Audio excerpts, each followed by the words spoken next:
بسم اللہ الرحمن الرحیم وصلی اللہ علی النبی الکریم رب اشرح لی صدری ویسر لی امری واحلل عقدۃ من لسانی یفقہوا قولی۔ آج کا ٹاپک ہے دا اسٹوری آف کریشن، یعنی تخلیق کی کہانی۔ یہ موضوع ہسٹری آف تھاٹ سے تعلق رکھتا ہے اور اس پر ہزاروں کتابیں لکھی گئی ہیں۔ میں اپنی بات کا آغاز ایک آیت سے کروں گا۔ قرآن کی سورہ الزخرف یعنی چیپٹر 43 میں ایک آیت ہے،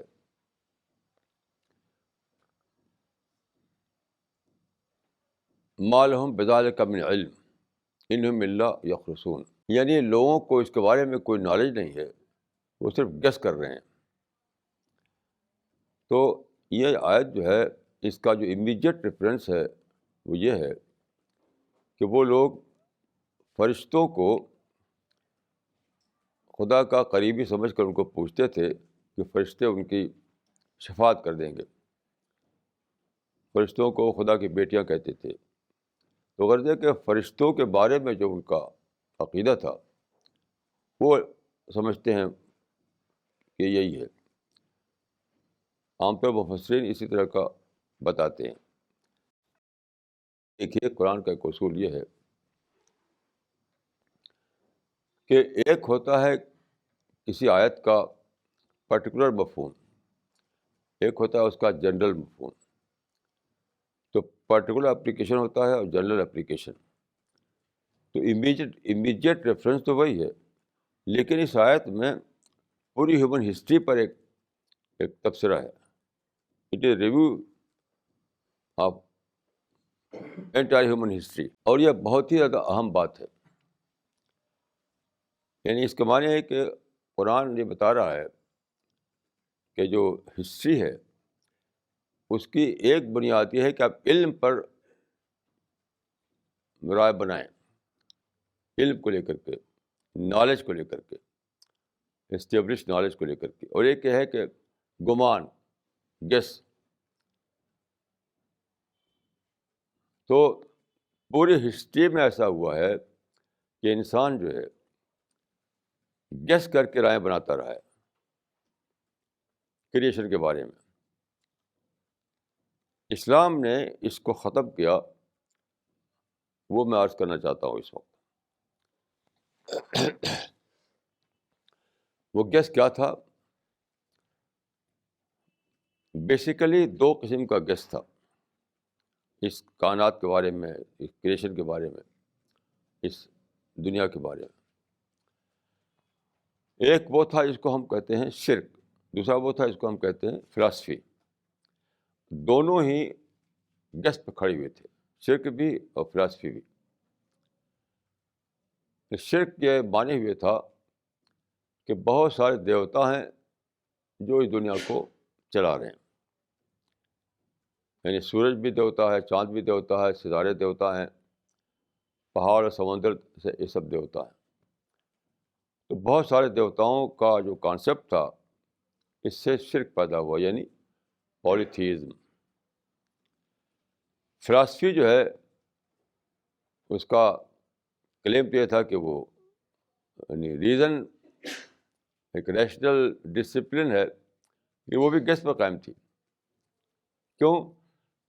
تقریباً سارے فلاسفرس جو ہے وہ مانتے تھے مونسٹک کانسیپٹ کو، جس کو ہیگل نے ورلڈ اسپرٹ کہا۔ یعنی ایک اسپرٹ ہے، ایک یعنی ایک ان سین، ایک کوئی طاقت ہے جو پوری کائنات اسی کا مظہر ہے، یعنی اسی کا ظہور ہے، اسی کا مینیفیسٹیشن ہے۔ یعنی کائنات الگ سے کوئی چیز نہیں ہے، الگ سے کوئی چیز نہیں ہے، اسی ایک اسپرٹ کا، اسی ایک آئیڈیا کا ظہور ہے یہ۔ تو یہ دو کانسیپٹ ہسٹری میں رہے ہیں, دونوں ہی گیس ہیں.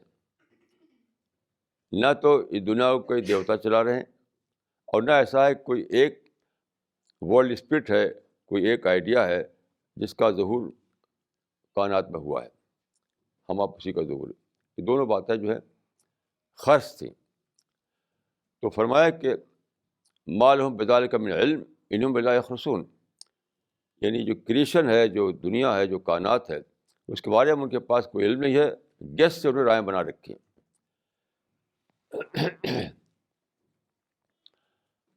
تو اس سے کیا ہوا, شرک سے یہ بنا کہ بہت سارے خدا ہیں, کئی خدا کانسیپٹ پیدا ہوا. اور جو مونزم تھا اس سے پرسنل گاڈ کانسیپٹ ختم ہو گیا, ایک ورلڈ اسپرٹ کا کانسیپٹ بنا. تو اس سے کیا ہوا کہ کائنات کے بارے میں ریسرچ کا کام نہیں ہو رہا تھا, کائنات کو ہم ڈسکور کریں, اس کو ایکسپلور کریں, یہ نہیں ہو رہا تھا, کیونکہ دونوں اس کو خدا کا درجہ دیے ہوئے تھے.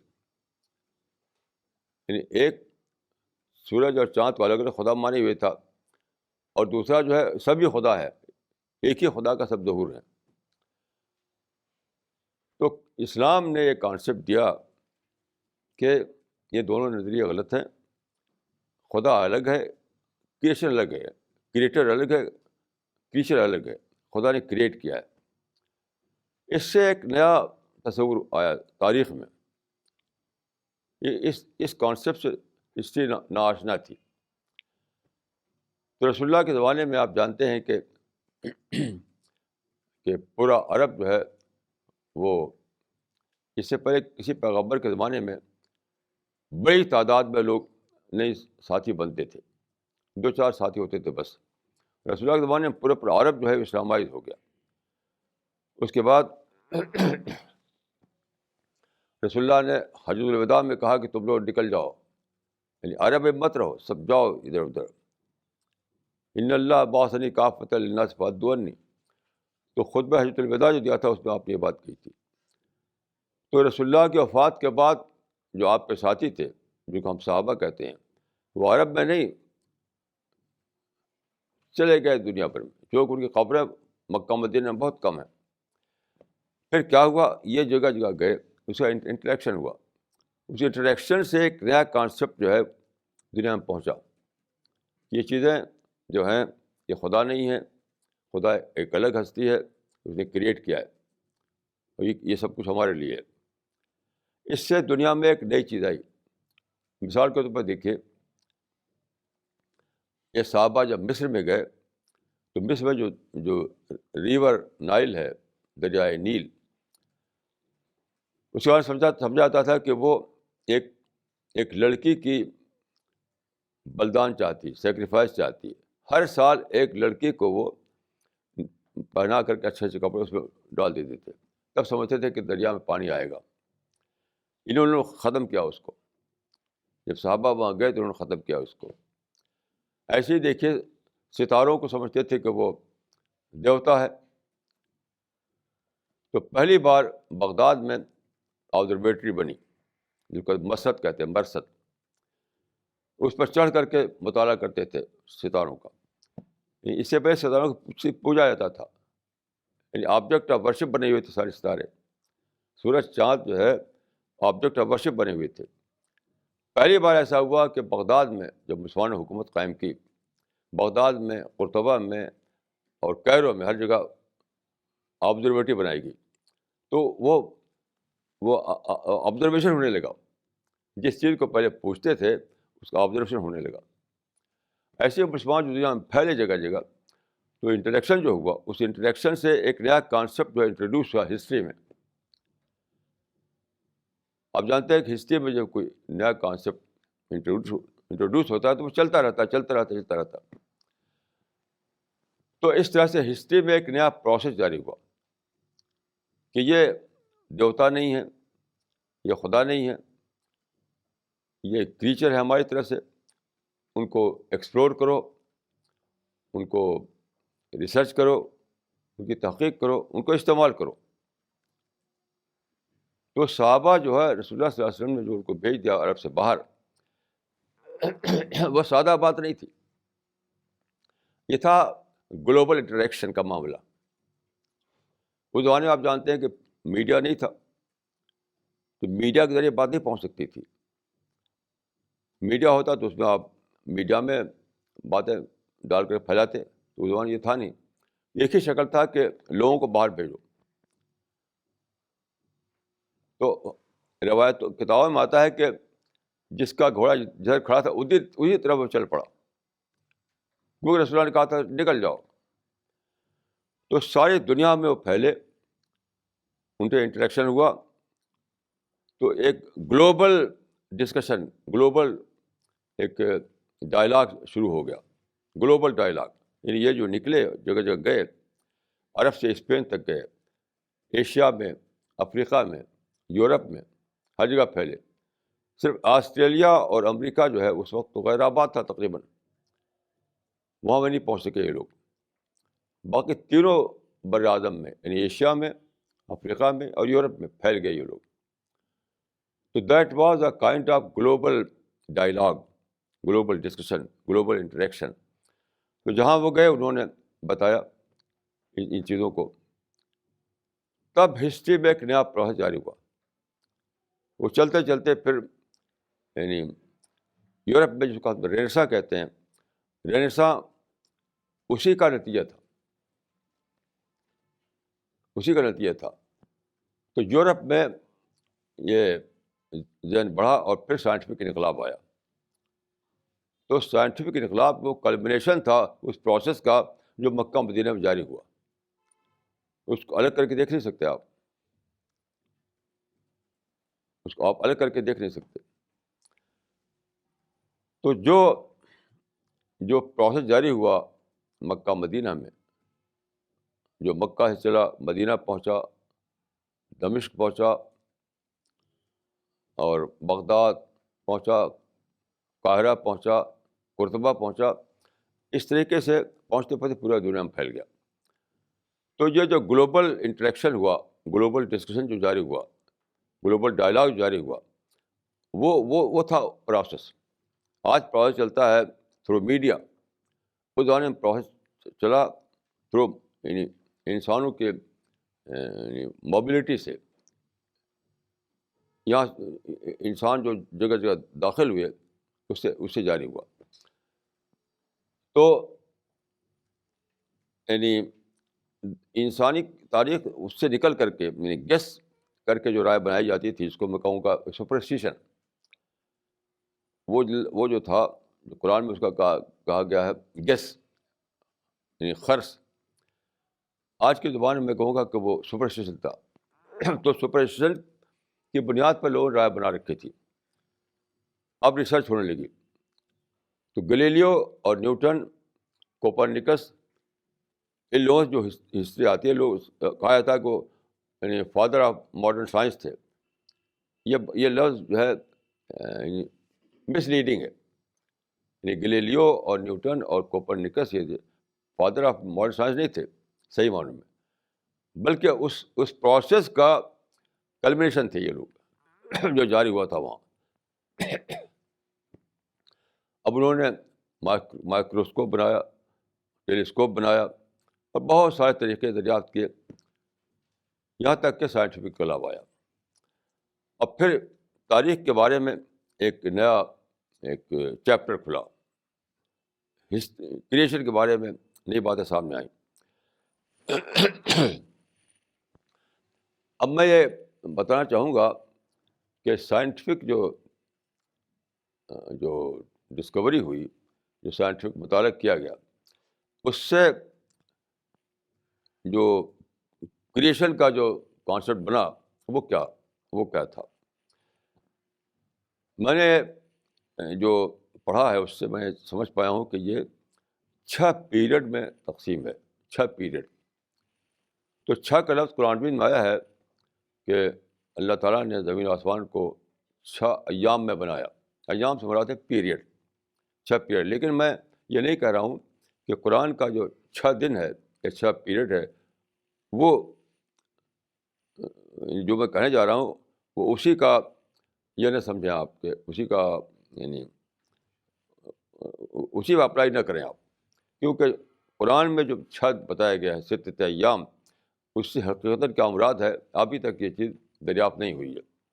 اچھا 6 کا لفظ سائنس بھی نہیں بولتی، یہ سائنس بھی 6 کا لفظ نہیں بولتی ہے، لیکن میں جو خود سے میں نے جو سمجھا ہے وہ میں نے 6 پیریڈ میں تقسیم کیا ہے، اور ہو سکتا ہے کہ وہ وہی مراد ہو اس سے یا نہ بھی ہو، میں یہ نہیں کہہ سکتا، لیکن میں نے اپنی اسٹڈی سے جانا ہے اس کو بتا رہا ہوں آپ کو۔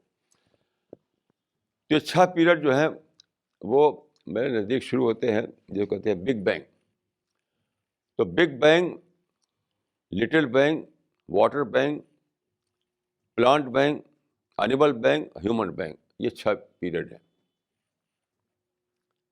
میرے اسٹڈی کے مطابق۔ اب سے 15 بلین سال پہلے تقریباً، یہ سائنس یہ کہتی ہے، اسٹرانومی یہ کہتی ہے کہ اب سے 15 بلین سال پہلے اسپیس میں ایک بہت بڑا گولا ظاہر ہوا جس کو کہتے ہیں سپر ایٹم۔ تو پورے یونیورس میں جتنے پارٹیکل ہیں وہ سب اس میں موجود تھے۔ اب جو پوری یونیورس ہے، جو اسٹار ہے اور پلینٹ ہیں اور جو کچھ بھی ہے، چاہے وہ سمندر ہو یا پہاڑ ہو، کچھ بھی جو، تو اس کے جو پارٹیکل تھے وہ سب کے سب اس میں موجود تھے اس سپر ایٹم میں۔ تو پھر تقریباً 15 بلین سال پہلے اس کے اندر ایک ایکسپلوژن ہوا، اسی ایکسپلوژن کو کہتے ہیں بگ بینگ۔ اس سپر ایٹم میں ایکسپلوژن ہوا جس کو بگ بینگ کہا جاتا ہے۔ یہ 20th سینچری کے فرسٹ کوارٹر میں یہ چیز ڈسکور ہوئی، اب وہ اسٹیبلش ہو گئی ہے مزید اسٹڈی کے بعد۔ تو جتنے پارٹیکل تھے وہ اسپیس میں پھیل گئے۔ اس کو قرآن مجید میں دیکھیے، میں سمجھتا ہوں کہ جو آیت ہے قرآن مجید کی وہ اسی کی طرف اشارہ کرتی ہے کہ ان السماوات والارض کانتا رتقا ففتقناہما۔ یہ رتق کہتے ہیں منضم الاجزاء، یعنی یہ جو ہے یہ رتق حالت ہے، یعنی یہ بالکل جڑا ہوا ہے ایک دوسرے سے، یہ رتق۔ اور فتق یہ ہے کہ کھل جائے۔ تو اس آیت میں بتایا گیا ہے کہ زمین و آسمان آپس میں جڑے ہوئے تھے، پھر ہم نے اس کو کھول دیا۔ ان السماوات والارض کانتا رتقا ففتقناہما۔ میں سمجھتا ہوں اس میں اسی واقعے کی طرف اشارہ ہے۔ تقریباً 15 بلین سال پہلے جو بگ بینگ ہوا، جو ایکسپلوژن ہوا اسپیس میں، سارے پارٹیکل پھیل گئے، اسی کی طرف اس میں اشارہ ہے۔ پھر یہ پارٹیکل جو ہے وہ جمع ہونے لگے، یعنی اسٹار بنے، پلینٹ بنا، ساری چیزیں اسی سے بنی، چاہے پہاڑ ہو، چاہے سمندر ہو، چاہے کوئی بھی چیز ہو، اسی پارٹیکل کے جمع ہونے سے سب چیزیں بنی ہیں۔ تو پہلا جو واقعہ ہوا جس کو فرسٹ پیریڈ آپ کہہ سکتے ہیں وہ تھا بگ بینگ، یعنی سپر ایٹم میں ایکسپلوژن ہو کر کے کائنات کا یعنی beginning, that was beginning of the universe. پھر سائنٹسٹ یہ مانتے ہیں کہ اس کے بعد ایک لٹل بینگ ہوا کئی بلین سال پہلے، یعنی پہلے واقع کئی بلین سال بعد۔ اس لٹل بینگ کو کہتے ہیں کہ سولر سسٹم بنا اس سے، یعنی ایک بہت بڑا اسٹار، جو اسٹار بنے تھے اس میں سے ایک بہت بڑا اسٹار تھا، تو اس اسٹار میں پھر ایک بینگ ہوا، ایک ایکسپلوژن ہوا، اس سے سورج بنا، چاند بنا، زمین بنی، یہ سارے پلانٹ وہ بنے۔ تو بگ بینگ سے تو یونیورس وجود میں آئی تھی، اور لٹل بینگ سے سولر سسٹم وجود میں آیا، جس میں ایک بہت بڑا ستارہ یعنی سورج بیچ میں ہے، اس کے چاروں طرف سارے سیارے دوڑ رہے ہیں۔ تو لٹل بینگ سے یہ بنا سولر سسٹم، جس میں ایک روشن ستارہ ہے، اس کو ہم سورج کہتے ہیں، باقی پلینٹ ہیں، چاند بھی روشن نہیں ہے، وہ بھی غیر روشن ہے۔ تو بہت سارے پلینٹ ہیں جو اس کے گرد گھوم رہے ہیں، اسی میں سے ایک ہے زمین بھی ایک پلینٹ ہے۔ تو ایکسیپشنلی ایسا ہوا کہ زمین پر پانی وجود میں آیا، تو یہ تھا واٹر بینک۔ لٹل بینگ کے بعد جو ہوا واقعہ واٹر بینک، یعنی زمین کے اوپر گیسز پھیلی ہوئی تھی، بہت ساری گیسز، اس میں سے دو گیس یعنی وہ آکسیجن اور ہائیڈروجن، دو گیسز کے پارٹیکل الگ ہوئے اور مل کر کے مالیکول بنایا انہوں نے، اس سے واٹر بنا۔ واٹر جو ہے دو گیسز کو مل کر بنا ہے۔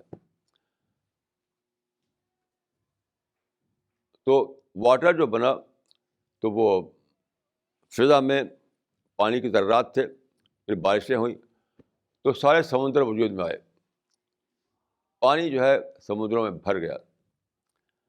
اب نیچر نے کیا کیا کہ وہاں پر ایک اور ایک انٹروینشن کیا کہ سمندروں کے پانی میں نمک ملا دیا، سالٹ۔ تو سمندروں کے پانی میں 10% سالٹ ہوتا ہے۔ یہ سالٹ کیا ہے؟ پریزرویٹو ہے۔ اگر سالٹ نہ ہو تو سمندر کا پانی جو ہے وہ پلوٹ ہو جائے، سارا پانی پلوٹڈ بن جائے۔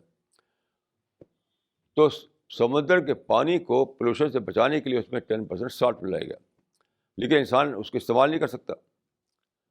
سالٹی واٹر نہ کھیتی ہو سکتی، نہ آپ اس سے پی سکتے، نہ کوئی کام ہو سکتا اس کا۔ تو پھر نیچر نے ایک نظام بنایا بارش کا۔ یہ سورج گرمی سے سمندروں میں بھاپ اٹھتی ہے، بھاپ اوپر جاتی ہے، اور یہ بھی نیچر کا قانون ہے کہ بھاپ جو ہے وہ ہلکی ہوتی ہے اور نمک جو ہے وہ سالٹ وہ بھاری ہوتا ہے۔ تو بھاری ہونے کی وجہ سے وہ ٹھہر جاتا ہے نیچے، یہ سمندر میں ٹھہر جاتا ہے اور بھاپ اوپر جاتی ہے۔ اوپر جا کر کے ایک بہت بڑا ایک پروسیس ہوتا ہے، اس پروسیس پہ برستی ہے۔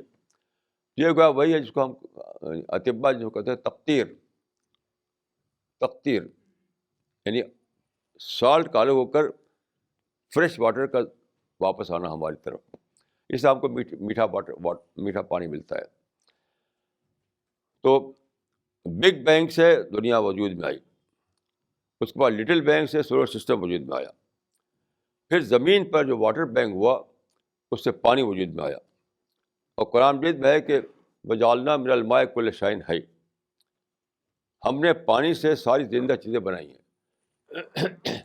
یہ پہلے کوئی جانتا نہیں تھا کہ انسان بھی پانی ہے، ہاتھی بھی پانی ہے، اور شیر بھی پانی ہے، چڑیا بھی پانی ہے، یعنی مور دین 80% ہماری وجود کا پانی ہے۔ یہ کوئی جانتا نہیں تھا۔ پہلی بار قرآن مجید میں یہ آیت آئی کہ وجعلنا من الماء کل شیء حی، تمام زندہ چیزوں کو ہم نے بنایا پانی سے، یعنی زیادہ بڑا جز اس میں پانی کا ہے، مور دین 80%۔ تو یہ زندہ چیزیں بنی، یہ تھا واٹر بینک۔ تو واٹر بینک کے بعد جو دوسرا دور آتا ہے وہ ہے پلانٹ۔ جب پانی آ گیا، پانی سے سائل میں نمی آئی، اس میں نباتات اگی، گھاس اگے، درخت اگے، سبزہ اگا، پوری زمین سبزے سے بھر گئی۔ یعنی جو سمندر جو ہیں، جو تقریباً ایک چوتھائی حصہ ہے زمین کا، چوتھائی حصے کچھ زیادہ، بقیہ 3 حصہ جو ہے وہ سمندر ہے۔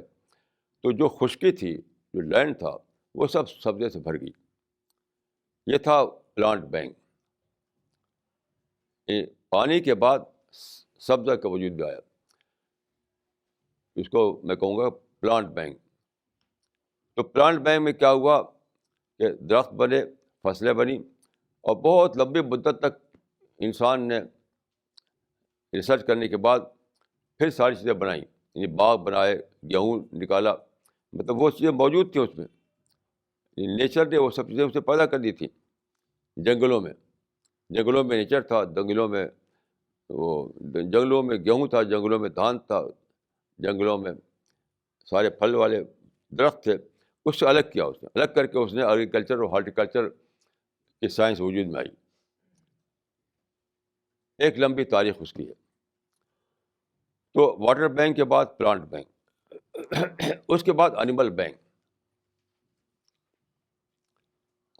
دیکھیے، میں نظریہ ایولیوشن کو نہیں مانتا، میں جو کہہ رہا ہوں اس کا مطلب نہیں کہ ایولیوشن ہوا. میں ایولیوشن نہیں مانتا. ہر چیز اسپیشل کریشن تھی. یعنی اللہ تعالیٰ نے اسپیشلی پیدا کیا اس سپر ایٹم کو جس میں ایکسپلوژن سے دنیا بنی.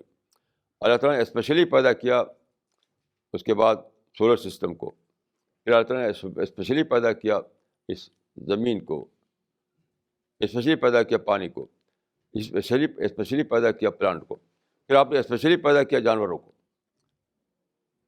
میں ایولیوشن کو بالکل غلط سمجھتا ہوں. اس کی کوئی سائنٹیفک بیس نہیں ہے. لوگ اس لیے مانتے ہیں کہ کیونکہ خدا کو نہیں ماننا ہے تو ایک ایکسپلین کرنے کے لیے انہوں نے ایک تھیوری بنا لی ہے. یعنی خدا کو نہ مان کر کیسے ایکسپلین کیا جائے اس کا ایک فالس تھیوری ہے ایولیوشن تھیوری.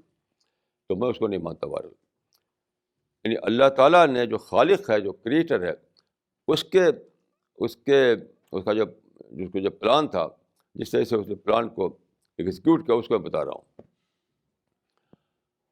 تو سبزے کے بعد پھر دوسرا دور آتا ہے انیمل کا. طرح طرح کے کیڑے مکوڑے, طرح طرح کے حیوانات. یہ حیوانات جو ہے بہت ہی امپورٹنٹ. مثلا جو کیڑے مکوڑے ہیں جن کو ہم انسیکٹ کہتے ہیں, انسیکٹ, اگر انسیکٹ نہ ہوں تو 2 مہینے کے بعد ہم سب لوگ ختم ہو جائیں, وجود مٹ جائے ہمارا. کیونکہ انسیکٹ جو ہے وہ پولوشن کو کھاتے ہیں. ہر وقت دنیا میں پولوشن آ رہا ہے مختلف طریقے سے. مثلاً جانور مر گیا, اس کا ڈیڈ باڈی وہ پلوٹ کرے گا. اس ڈیڈ باڈی کو ختم کرنے کے لیے موجود ہیں اینیمل. تو مختلف قسم کے ہر وقت پولوشن دنیا موجود میں آتے ہیں. یعنی یہ اب جو انڈسٹریل پولوشن اس سے پہلے کی بات کر رہا ہوں میں, اس سے الگ کی بات کر رہا ہوں. انڈسٹریل پولوشن تو اپنی جگہ پر ہے, جو کاربن ایمیشن سے پیدا ہوتی ہے. اس کے علاوہ جو پولوشن ہوتے رہتے ہیں ان کو ختم کرنے کے لیے, مثال طور پہ میڈک جو ہے اس کی خوراک اللہ تعالیٰ نے بنا دی کیا, مچھر. اس کی سب سے زیادہ لذیذ خوراک مچھر ہے. مچھر کھایا جاتا ہے وہ. ایسی جو گدھ کہتے ہیں, گدھ کی لذیذ خوراک کیا ہے, ڈیڈ باڈی. وہی سب سے اچھی خوراک اس کی, وہ اس پر ٹوٹ پڑتا ہے. تو یہ جو اینیمل ہیں جو وہ بہت بڑا رول کر رہے ہیں. یعنی پولوشن فری بناتے ہیں اس دنیا کو. تو یہ ہے اینیمل بینگ ہوا. یعنی مطلب وہ حالات پیدا ہوئے جس سے کہ اینیمل وجود میں آئے. اس کے بعد پھر آتا ہے, یعنی اینیمل بینگ جو تھا وہ 5واں دور تھا. یعنی big bang, little bang, water bang, plant bang اور اینیمل بینگ. 6واں جو ہے ہیومن بینگ, انسان کا وجود میں آنا. تو آپ جانتے ہیں قرآن مجید میں انسان کے وجود میں آنے کے بارے میں بہت کافی تفصیل ہے. آدم کی کہانی, ابلیس کی کہانی اور سجدے کا واقعہ, بہت ساری باتیں قرآن مجید میں ہیں. اس سے ایک پوری پکچر بنتی ہے کہ جب خدا نے انسان کو پیدا کیا تو ساری کائنات سچ پوچھے تو انسان کو پیدا کرنے کے لیے یہ سارا ہو رہا تھا. اللہ تعالیٰ یہ کر سکتا تھا کہ اچانک ایک لمحے میں سب کچھ وجود میں آ جائے, لیکن اللہ تعالیٰ کا طریقہ نہیں ہے وہ. اللہ کا طریقہ جو ہے, جس کو میں کہا کرتا ہوں, ڈسکوری میتھڈ پہ بیس کرتا ہے. آپ جانتے ہیں کہ ایجوکیشن میں ایک طریقہ ہے جو کہتے ہیں ڈسکوری میتھڈ. ڈسکوری میتھڈ میں کیا, چیزوں کو ٹکڑے ٹکڑے کر دیتے ہیں. جیسے ایک گلاس ہے, اب گلاس میں دیکھیے یہ ڈھکن ہے. ایک بچہ جس کو کچھ نہیں کانسیپٹ ہے, نہ ڈھکن کا نہ گلاس کا, اس کو آپ الگ رکھ دیں گے, اس کو الگ رکھ دیں گے. بچے سے کہیں گے کہ, تو بچہ ڈھونڈتے کرتے کرتے اس کو ایسا کرے گا, تو ڈسکور کرے گا کہ اس کا یہ کور ہے, اس کا ڈھکن ہے. تو اپنا مائنڈ کو استعمال کر کے چیزوں کو جاننا. ایک سب کچھ لکھا ہوا ہو, ایک خود آدمی اپنے مائنڈ کو استعمال کرے. تو اگر اللہ تعالیٰ دنیا کو پیدا کرتے تھے اس طرح سے, وہ بھی اللہ تعالیٰ کے بس میں تھا, کیونکہ اللہ تعالیٰ کی صفت ہے کن فیکون. کیا اچانک سب کچھ ہو جاتا, نہ کوئی پروسیس, نہ کوئی جس کو کہتے ہیں پرنسپل کازیشن, وہ تو ہم سوچتے کیا, یہ اتنا لمبا جو پروسیس چلا, ہر قدم پر اس میں جو بہت سارے اجزاء شامل ہوئے، ایک پورا پروسیس چلا، اس کی ایک تاریخ بنی، تو ہم کو موقع ملا کہ ہم سوچیں. تو خدا کو یہ مطلوب ہے کہ ہم سوچ کر چیزوں کو ڈسکور کریں. اسی کو کہتے ہیں معرفت، ریئلائزیشن. تو انسان کا مائنڈ جو ہے انفولڈ ہو، سوچ کر کے انٹلیکچوئل ڈیولپمنٹ ہو، اور پھر اللہ تعالیٰ کو یعنی ڈسکور کے طور پر وہ جانے، یعنی کریٹر کو ڈسکور کرے. وہ جیسے فرشتے ہیں، فرشتوں کو اس کی ضرورت ہے کہ وہ کریٹر کو ڈسکور کریں، کیونکہ پیدائش جانتے ہیں وہ خدا کو. یعنی شیر کے ہاتھی کی ضرورت نہیں کہ وہ خدا کو ڈسکور کرے، پہاڑ اور سمندر کو خدا کو ڈسکور نہیں کرنا ہے، کسی اسٹار کو خدا کو ڈسکور نہیں کرنا ہے. اس طرح سے اینیمل ہیں، ان کو خدا کو ڈسکور نہیں کرنا ہے. یا انسان ہے، حتیٰ کہ فرشتوں کو بھی خدا کو ڈسکور نہیں کرنا ہے، وہ جانتے ہیں. یہ انسان کی صفت ہے کہ اللہ تعالیٰ کو مطلوب ہوا کہ ایک ایسے مخلوق ہو جو خدا کو ڈسکوری کے طور پر جانے. قرآن مجید میں لکھی آیت ہے کہ اما خلقت الجن والانس الا لیعبدون. قرآن مجید کی آیت ہے یہ کہ اللہ تعالیٰ نے پیدا کیا انسان کو اس لیے عبادت کے لیے. تو ایک صحابی کی روایت ہے اس معاملے میں کہ لیعبدون سے مراد ہے لیعرفون، یعنی خدا کی معرفت حاصل کرنا. تو اللہ تعالیٰ نے پیدا کیا انسان کو کس لیے؟ تاکہ وہ اللہ کی معرفت حاصل کرے. معرفت کے معنی کیا ہے؟ ڈسکوری کے طور پر دریافت کرے. وہ یہ مطلب ہے اس کا. ایک ہے کہ بالکل بتایا ہوا ہوتا ہے، جیسے فرشتوں کو بتایا ہوا ہے. فرشتوں کو پیدا ہوتی معلوم ہے کہ خدا ہے یہاں پر، خدا کے علم ان کو فوراً کے فوراً مل گیا پیدا ہوتے ہی. انسان کے معاملے میں یہ ہے کہ اسٹڈی کر کے جانے، ڈسکوری کر کے وہ معرفت تک پہنچے، چیزوں میں سوچے، چیزوں میں وہ اپنی عقل کو لگائے، تو پھر وہ دریافت کے درجے میں اس کی ایمان حاصل ہو. یہ مطلب ہے اس کا. اس کا کیوں ایسا ہے؟ اس سے ایک تھرل پیدا ہو. تھرل سب سے بڑا جو جوائے ہے، JOY جوائے، وہ ہے ڈسکوری.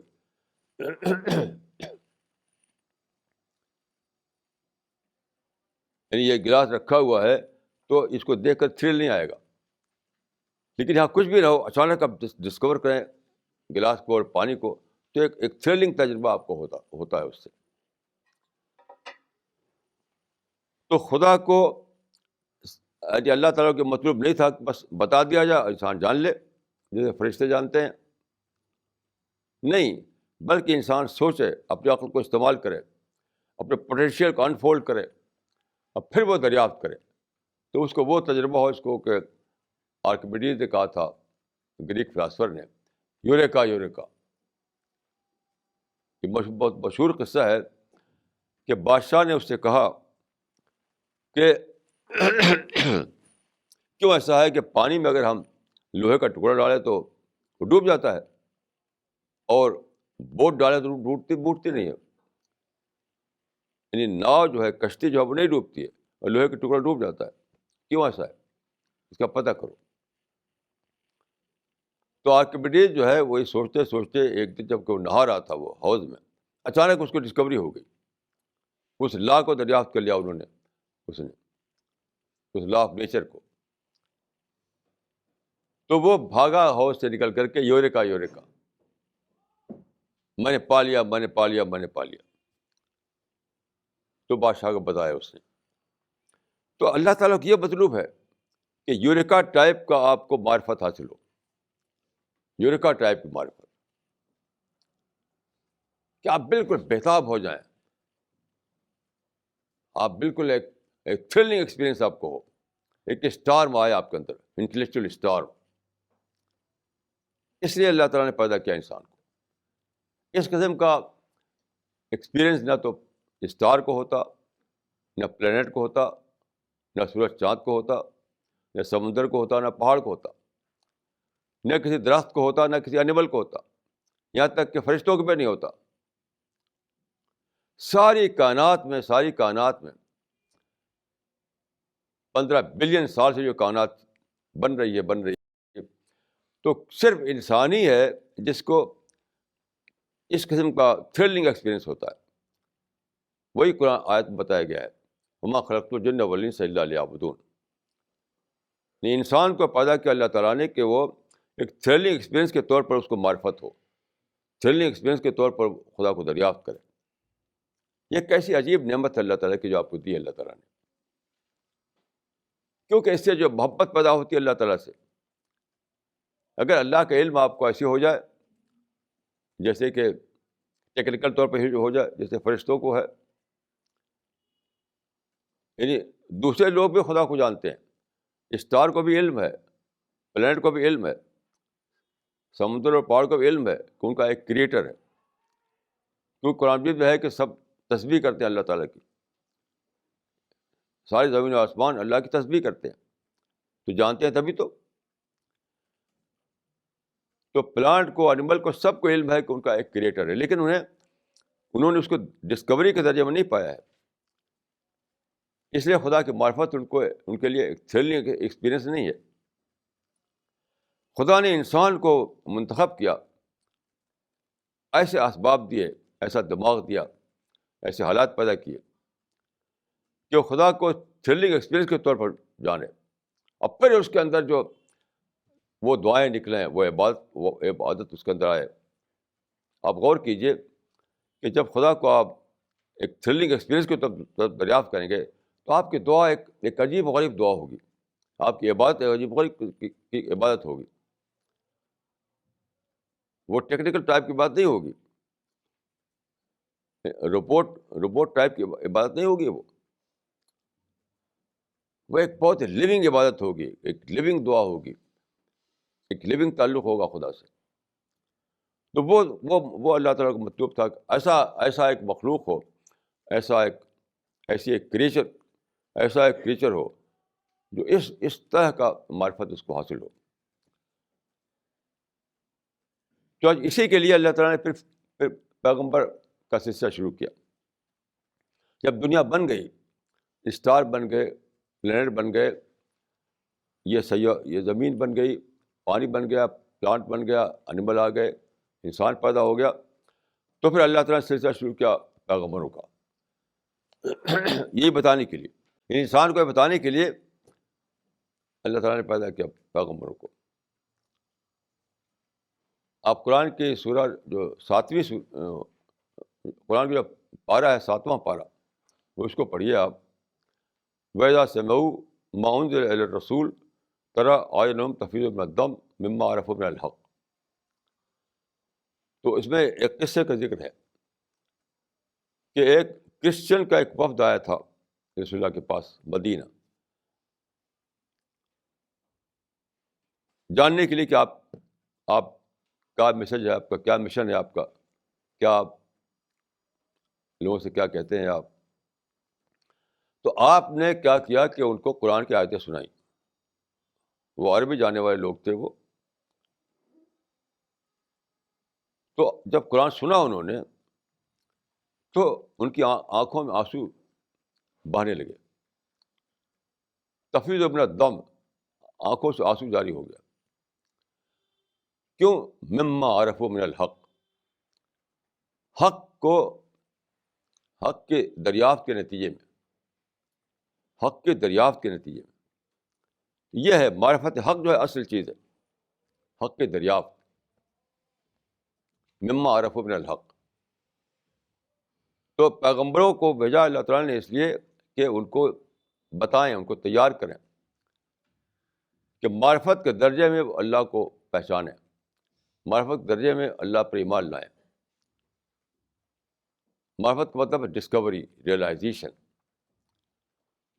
یعنی کوئی تھرلنگ, ان کو ایک تھرلنگ ایکسپیرئنس ہو, اس تھرل میں جینے والا بنے. وہ معرفت کے تھرل, سب جی رہے ہیں, زمین و آسمان سب جی رہے ہیں خدا کی عبادت میں. کیونکہ قرآن میں صاف ہے, بار بار آیا ہے کہ تمام چیزیں خدا کی تسبیح کرتی ہیں. یعنی ساری کائنات خدا کی عبادت کر رہی ہے. یہ قرآن سے ثابت ہے. سبح للہ ما فی السماوات ما فی الارض، ایسی بہت سی آیتیں ہیں. تو ذرہ ذرہ خدا کی عبادت کر رہا ہے. تمام ستارے، تمام سیارے، سورج، چاند، پہاڑ اور سمندر سب خدا کی عبادت کر رہے ہیں، لیکن ان کے لیے عبادت کوئی تھرلنگ ایکسپیرئنس نہیں ہے.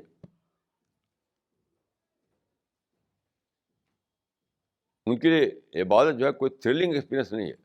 ان کی تسبیح، ان کی عبادت بس ایک ٹیکنیکل چیز ہے بس.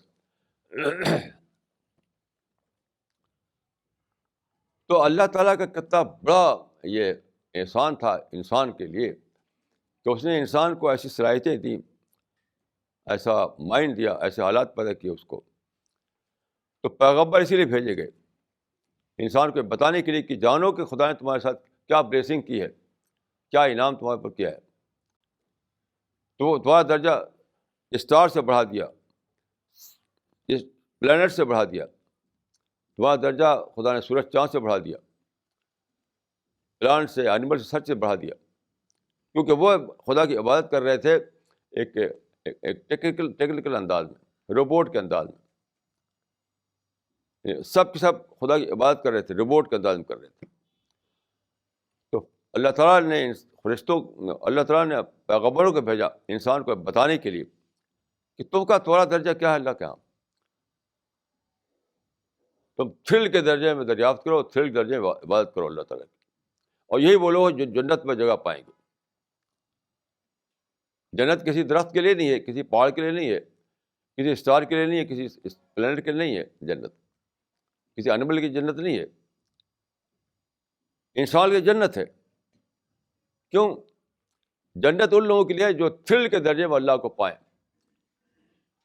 تھرل کے درجے میں دعا اور عبادت کا ثبوت دیں. تو یہ اسی کو بتانے کے لیے تمام پیغمبر آئے. لیکن انسان جو ہے اتنا زیادہ مشغول تھا، یعنی اس کی سوچ جو ہے وہ انفولڈ نہیں ہو پا رہی تھی. انسان کی جو سوچ ہے وہ کنڈیشننگ میں جی رہا تھا. ہزاروں سال تک انسان جو ہے شرک کی کنڈیشننگ، اور میں نے جو دو بات عرض کی، شرک اور یہ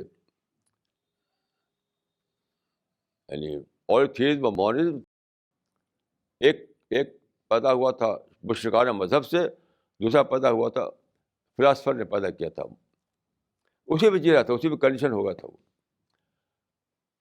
تو پھر اللہ تعالیٰ نے 4000 سال پہلے حضرت حاجرہ کو بسایا، حاجرہ کو، اسماعیل کو، وہاں پر عرب کے ڈیزرٹ میں. کیوں؟ تاکہ ایک نئی نسل پیدا ہو جو فری آف کنڈیشننگ ہو. وہاں پر کوئی سامان تھا نہیں کنڈیشن کرنے کا. صحرا میں کچھ بھی نہیں تھا، وہاں پر اینیمل بھی نہیں تھے، وہاں درخت بھی نہیں تھے، وہاں پر نہ کوئی کلچر تھا، نہ کوئی تمدن تھا، کچھ بھی نہیں. صحرائی زندگی، ڈیزرٹ کی زندگی. تو اس میں حاجرہ کو بسا دیا، اسماعیل کو بسا دیا. وہاں پر ایک نئی نسل بنی. اسی نئی نسل میں سے محمد بن عبداللہ بن مطلب نکلے، خاتم النبیین. پھر انہوں نے اپنا مشن چلایا وہاں توحید کا 610 عیسوی میں. پھر یعنی چونکہ وہ لوگ کنڈیشننگ سے پاک تھے، جلدی بات کو سمجھ گئے. پچھلے پیغمبروں کے زمانے میں لوگ مذاق اڑاتے رہے، یا حسرت العباد ما یتیم برسول اللہ کانوا بہ یستہزئون. یہ پچھلے سارے پیغمبروں کا مذاق اڑاتے رہے لوگ. کبھی کوئی ٹیم بنی، کبھی ایسا نہیں ہو کہ بہت سارے لوگ پیغمبر کے ساتھی بن جائیں. کیوں؟ کنڈیشننگ کی وجہ سے. تو ان کی کنڈیشننگ کو توڑنے کے لیے صحرا میں بسایا گیا، یعنی ڈیزرٹ میں جو بسایا گیا تھا حاجرہ کو، اسماعیل کو. تو اسی لیے تھا کہ کنڈیشننگ سے فری ایک نسل بنے. وہ بنی، وہ نسل 2000 سال لگ گئے اس کو بنانے میں. کیونکہ توالد ہوگا، تناسل ہوگا، باپ سے بیٹا پیدا ہوگا، بیٹے سے پوتا پیدا ہوگا، ہوتے ہوتے ہوتے ہوتے تب بڑی تعداد بنے گی. تو رسول اللہ صلی اللہ علیہ وسلم پیدا ہوئے وہاں 570 عیسوی میں مکہ میں، اسی نسل میں سے جس کو کہتے ہیں بنو اسماعیل. پھر آپ کے تبلیغ سے، آپ کی دعوت سے ایک بڑا گروہ تیار ہو گیا. اس گروہ نے تاریخ کو ایک نیا موڑ دیا، یعنی اس کی کنڈیشننگ کو توڑا. اس کے بارے میں جہاں تک میں نے پڑھا ہے، اس کا بہت زیادہ یعنی اس کو اعتراف کیا ہے، بہت زیادہ اس کو جانا ہے فرانس کے ایک مورخ نے، جس کا نام ہے ہنری پرین. Henri Pirenne. تو ہنری پرین نے لکھا ہے کہ Islam change the face of the globe. The traditional order of history was overthrown. Islam change the face of the globe. The traditional order of history was overthrown. اس نے اس کو جانا کہ کتنا بڑا انقلاب آیا تھا اسلام کے ذریعے سے، کہ پچھلی کنڈیشن ٹوٹ گئی. پچھلا جو کلچر تھا، جو سپرسٹیشن پہ بیس کرتا تھا، وہ ختم ہو گیا. ایک نیا دور آیا. پورا عرب جو ہے اس میں ایک نئی نسل بن گئی. پھر یہ لوگ پھیلے دنیا میں، پھیل کر کے ساری دنیا میں اس کا میسج دیا انہوں نے. تو ایک پروسیس چلتے چلتے یورپ میں آ کر کے سائنٹیفک انقلاب آیا. تو یورپ کا سائنٹیفک انقلاب میں سمجھتا ہوں کہ رسول اللہ کے مشن کا سیکولر ورژن ہے، سیکولر آسپیکٹ ہے. رسول اللہ کے مشن کا ایک تھا ریلیجس آسپیکٹ. اس کی نمائندگی کی محدثین نے، فقہا نے اور سارے علماء نے. یہ جو آسپیکٹ تھا ریلیجس آسپیکٹ، یہ مسجدوں کے ذریعے سے، مدرسوں کے ذریعے سے اور مسلم اداروں کے ذریعے چلتا رہا. تو صحابہ، تابعین، اور یہ محدثین، فقہا، علماء، یہ سب اس کو لے کر چلتے رہے، اس کے ریلیجس آسپیکٹ کو. اور پھر اس کا جو سیکولر آسپیکٹ تھا کہ کائنات کو ایکسپلور کرنا، کائنات میں چھپی ہوئی جو خدائی سائنز ہیں، خدائی نشانیاں، ان کو کھولنا، جس کو قرآن مجید میں آیا ہے کہ سنورہم آیاتنا فی الآفاق وفی انفسہم حتی یتبین لہم انہ الحق. یہ جو کام ہے یہ سائنسدانوں نے زیادہ تر کیا. تو دو دھارے چلے رسول اللہ کے بعد، جو انقلاب آیا اس کے دو دھارے چلے. ایک تھا اس کا ریلیجس دھارا، ایک تھا سیکولر دھارا. ریلیجس دھارے کے ذریعے سے لوگوں نے قرآن کو محفوظ کیا، حدیثوں کو محفوظ کیا، رسول اللہ کی سیرت کو محفوظ کیا، فقہ بنائی اور اسلامی ادارے بنائے، مسجدیں قائم کی، مدرسے قائم کیے. یہ تھا ریلیجس دھارا اس انقلاب کا. دوسرا دھارا جو تھا وہ سیکولر دھارا، یعنی کائنات کو ایکسپلور کرنا. انہوں نے مطالعہ کیا سورج چاند کا، زمین و آسمان کا، دریا اور پہاڑ کا. انہوں نے ٹیلیسکوپ بنایا، انہوں نے مائکروسکوپ بنایا، دوربین بنائی، خوردبین بنائی. اور پھر ایک کئی سو سال تک اس میں مشغول رہے بہت سارے مائنڈ، یہاں تک کہ سائنٹیفک ریولیوشن آیا. تو سائنٹیفک ریولیوشن جو ہے وہ کیا ہے؟ وہ انسان کو وہ نیچر میں چھپے ہوئے جو خدا کے جو ڈیوائن سائن ہے اس کو بتاتا ہے. وہ ڈیوائن سائن جو ہے، ڈیوائن نشان، یعنی خدائی جو نشانیاں ہیں، جو کلام کا علاء اللہ اور کلمات اللہ، یہ وہی چیز جس کو خدا نے کہا ہے کلمات اللہ یا علاء اللہ، اسی کو تو ڈسکور کیا ہے سائنس نے. اسی کی ڈسکوری کا نام ہے سائنس. کوئی لوگ غلط فہمی سے سمجھتے ہیں سائنس نام ہے الحاد کا، حالانکہ الحاد الگ چیز ہے، سائنس الگ چیز ہے، اس سے اس کا کوئی تعلق نہیں. الحاد تو ایک فلاسفی ہے. دیکھیے سائنس کوئی فلاسفی نہیں ہے، سائنس کوئی آئیڈیالوجی نہیں ہے، سائنس کوئی ریلیجن نہیں ہے. سائنس نہ تو ریلیجن ہے، نہ فلاسفی ہے، نہ آئیڈیالوجی ہے، کچھ بھی نہیں. سائنس تو صرف یہ کرتی ہے کہ نیچر میں وہ مطالعہ کرتی ہے، نیچر کو آبزرو کرتی ہے، اور نیچر میں جو خدا کا جو قانون ہے، خدا کا جو سائنس ہیں، SIGN، ایس سائنس، نشانیاں، اس کو ایکسپلور کرتی ہے، اس کو ڈسکور کرتی ہے. وہ تو عین اسلام کے تائید میں ہے. اور شاید ان لوگوں کے بارے میں وہ حدیث ہے بخاری میں کہ ان اللہ لَیَأْیَدُ هَذَا الدِّینَ بِالرَّجُلِ الْفَاجِرِ. یا مجھے فاجر سے مراد میرے دیکھ ہے سیکولر، یعنی اللہ اس دین کی مدد سیکولر لوگوں سے بھی کرے گا. یہاں فاجر کے معنی کوئی یعنی برائی والے نہیں، فاجر معنی ہیں سیکولر لوگ، نان ریلیجس لوگ. تو کیا کہ یہ جو دھارا چلے گا خاتم النبیین کے بعد، اس میں دونوں گروپ اپنا اپنا رول ادا کرے گا، ریلیجس گروپ بھی اور نان ریلیجس گروپ بھی. یہ مطلب ہے اس حدیث کا. تو نان ریلیجس گروپ کو اس میں کہا گیا ہے فاجر. آج کل کی زبان میں ہم کہیں گے سیکولر. تو ریلیجس گروپ نے کام کیا کہ وہ ریلیجن کو اس میں مدون کیا، ریلیجن کو باقاعدہ اس پر کتابیں لکھی، ریلیجس لائبریری تیار ہو گئی.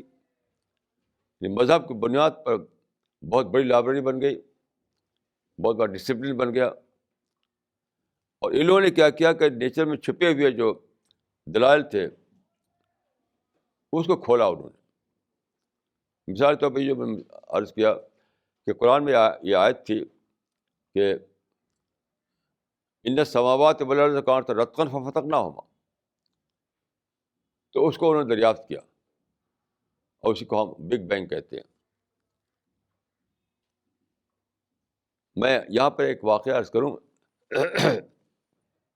اسی مفہوم کی ایک اور آیت ہے قرآن میں، افی اللہ شک فاطر السماوات والارض. کیا شک ہے تم کو اس خدا پر جس نے زمین آسمان کو پھاڑا؟ یہ فاتح کے لفظی معنی پھاڑا ہوتا ہے، پھاڑنا. لیکن پچھلے زمانے میں چونکہ معلوم نہیں تھا کہ پھاڑنا کیا چیز ہوتی ہے، تو اس کا مطلب لیتے تھے لوگ پیدا کیا. کیا تم کو شک ہے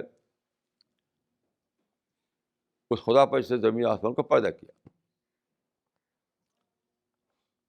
تو کہا جاتا ہے کہ ایک بار کسی بستی میں دو گروپ بن گئے تھے، انہیں بحث ہو رہی تھی.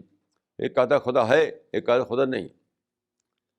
یہ خدا کو ماننے والے خدا کو نہ ماننے والے کے درمیان بحث تھی. تو فیصلہ نہیں ہو رہا تھا کیونکہ اس زمانے میں دلائل نہیں تھے. اس زمانے میں دونوں گیس چلاتے تھے، گیس، وہ بھی ان کے پاس گیس، ان کے پاس بھی گیس. تو ایک مسجد میں ایک بزرگ رہا کرتے تھے، حافظ. تو انہوں نے کہا کہ بھائی ان کو بلاؤ، شاید وہ مسئلہ حل کر دیں. تو وہ گئے لوگ، ان کو بلایا، تو وہ آئے، وہ اور ان کو بتایا گیا کہ بھیا یہ مسئلہ ہے. تو انہوں نے کوئی تقریر نہیں کی، بس کھڑے ہوئے اور کہا بسم اللہ الرحمن الرحیم، جیسا کہ طریقہ ہے، اور پھر یہ آیت پڑھ دی بس، افی اللہ شک فاطر السماوات والارض. کیا تم کو شک ہے اس خدا پر جو فاطر ہے زمین و آسمان کا؟ وہی کہا کے چلے گئے. وہ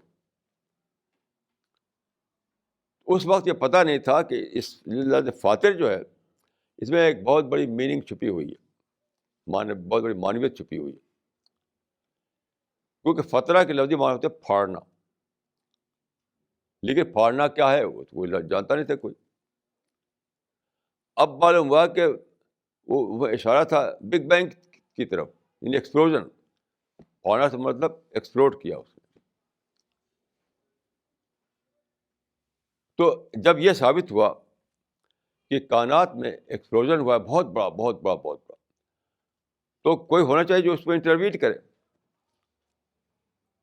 جو سپر ایٹم تھا وہ ایسا بالکل کمپیکٹ حالت میں تھا، سارے پارٹیکل بالکل کمپیکٹ حالت میں تھے.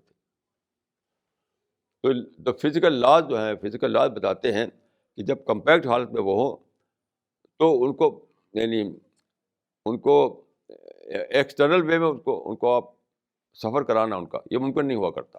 وہ اندر ہی کی طرف چپکے رہیں گے، ایک دوسرے سے چپکے رہیں گے، باہر کی طرف ٹریول نہیں کریں گے وہ. تو فزیکل لا کے اگینسٹ میں ایسا ہوا کہ ان میں ایک ایکسپلوژن ہوا اور وہ بیرونی سفر شروع ہوگا ان کا. یعنی اندر جو ان کا سفر تھا وہ باہر کی طرف چلنے لگا. تو یہ ثابت کیا ہوا کہ کسی نے انٹروین کیا. اور جب when intervention is proved, intervener is also proved. اگر ثابت ہو جائے کہ وہاں پہ ایک انٹروینشن ہوا ہے، اس کے معنی کوئی انٹروینر ہے. یعنی مداخلت اگر ثابت ہو، مداخلت تو مداخلت کار اپنے آپ ثابت ہو جاتا ہے. یہ اس آیت میں تھا کہ تم کو شک ہے، جبکہ تم جانتے ہو کائنات میں ایک انٹروینشن ہوا ہے اور اس انٹروینشن سے اپنے آپ ثابت ہو رہا ہے کہ کوئی انٹروینر ہے، کوئی مداخلت کرنے والا ہے. تو یہ جو اس آیت میں جو جو جو استدلال کا سرمایہ تھا، اس سے انسان بے خبر تھا. اس کو سائنس نے دریافت کر کے بتایا. تو قرآن میں گویا ایک ایک ایک اسٹیٹمنٹ تھا. اس اسٹیٹمنٹ کے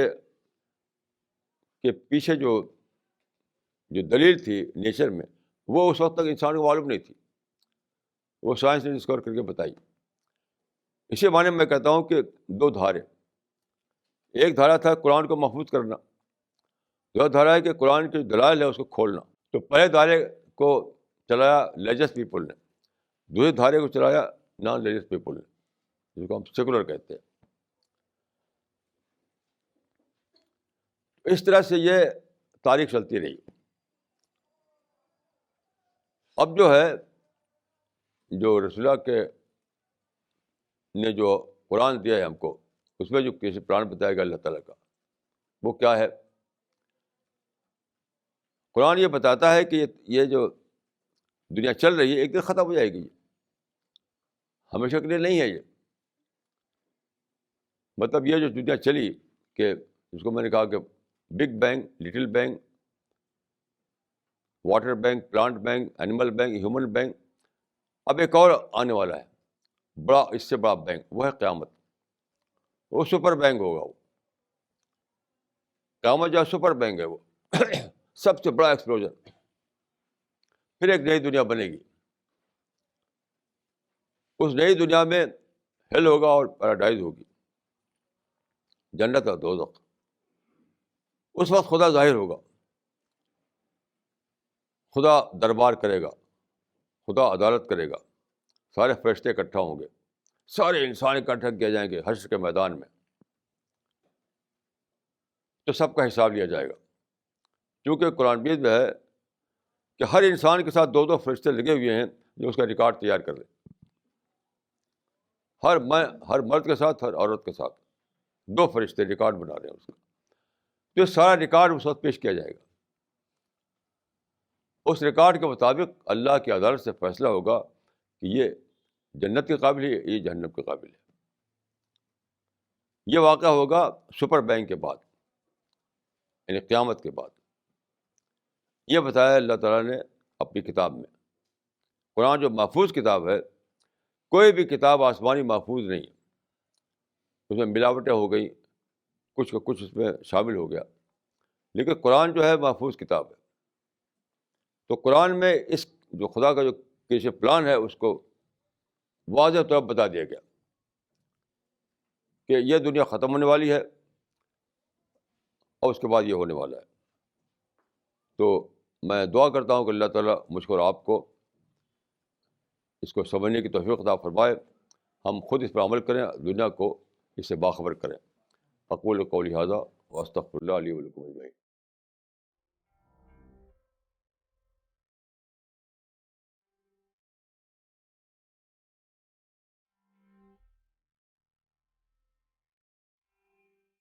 نے دلی سے لکھا ہے، قرآن میں ہے جنت میں ملتی جلتی چیزیں ملیں گی،